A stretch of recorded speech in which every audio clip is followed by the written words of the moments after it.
বানাচ্ছো? আজকে একটু ধনে পাতা ছিল ঘরে, নিয়ে ধনে পাতা দিয়ে এই যে কুচানো আলু দিয়ে, তার সঙ্গে একটু কুচানো পেঁয়াজ আছে, একটু রসুন আছে, একটু আদা আছে, তার সঙ্গে কাঁচা লঙ্কা, মটরশুঁটি, এখানে লবণ, এখানে কালো জিরে, এখানে হলুদ, আর এখানে বেসন দিয়ে একটু মুড়ি খাওয়ার জন্য বড়া বানাবো। বড়া? হ্যাঁ, ধনে পাতার বড়া। এটা কি আলু? হ্যাঁ, এটা আলু রেখেছি, যদি লাগে তো নেব। তো আজকে সন্ধ্যাবেলা টিফিন হচ্ছে ধনে পাতা? হ্যাঁ, ধনে পাতার টিফিন। এই যে এখানে সব দিয়ে মাখবো।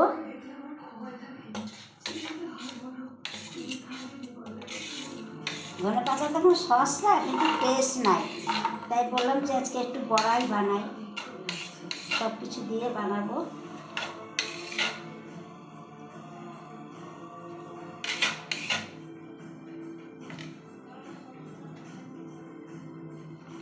ছোটো ছোটো করে আলু কুচিয়ে নিয়েছি, তার সাথে ধনে পাতা কুচি দিয়েছি, আর ধনে পাতার টেস্ট নাই, ধনে পাতার টেস্ট চলে গেছে।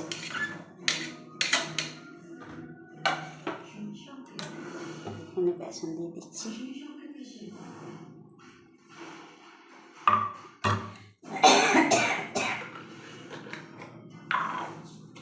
এখানে মেখে নেবো।